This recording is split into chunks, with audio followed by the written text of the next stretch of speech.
Hi, this is Matt with AppliancePartsPros.com. Today we'll be showing you how to repair your appliance.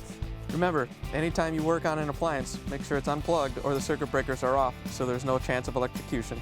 In this video, we're going to show you how to change out the Whirlpool Washer Lid Lock Bezel. It's going to be a very easy repair, and it's only take a few minutes to show you how to do it. If you already have one of these, great. If not, you can click on the link below or get it at AppliancePartsPros.com. When you open up the package, you're going to get the new lid lock bezel. The lid lock bezel is located on the top of the washer, and it goes around the lid lock mechanism. The main reason to be changing it out is if it's cracked or damaged and is preventing the lid lock from engaging. In order to get to the part, we have to open up the top of the machine.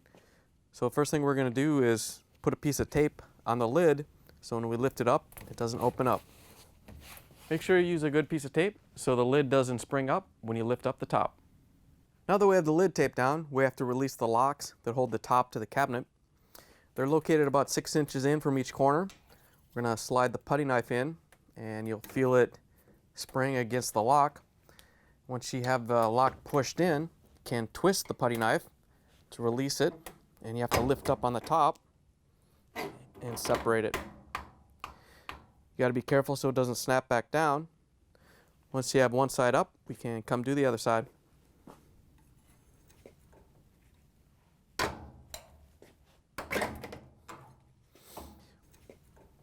Once you have them both released, and carefully lift the top up. Once you have the top up all the way, we're going to support it with a lanyard. These hinges aren't very strong, and you don't want to use those to try to support the whole top assembly. So we're going to use a lanyard and just hook it into the top and then onto the cabinet. Now that we have the top supported, we can use our 1/4 inch nut driver to take out the 2 screws that holds the lid switch in place.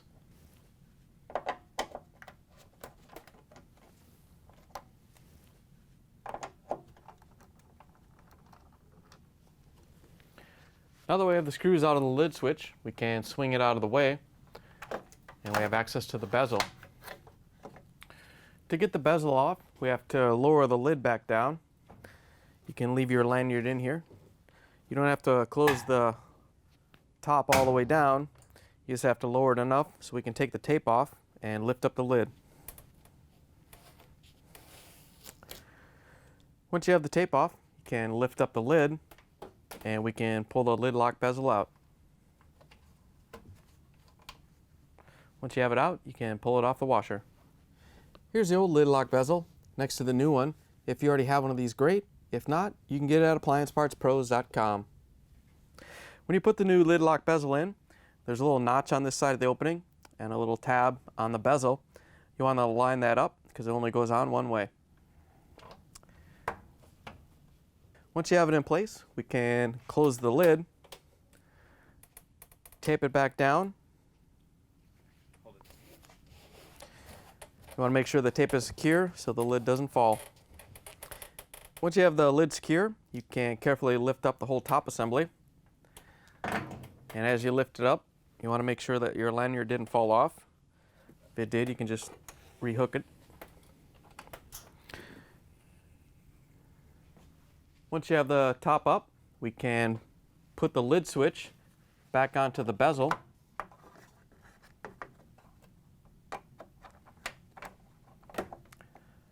Once you have it in place, we can use the 1/4 inch nut driver to put the screws back in.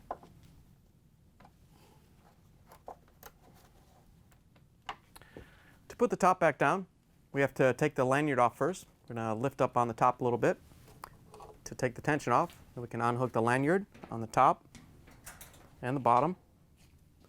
Then we can carefully lower the top down. As you lower it down, you want to make sure that these holes right here line up on the bolts as you lower it down. Once you have the top down and the holes lined up with the bolts, you can push it down to lock it in place.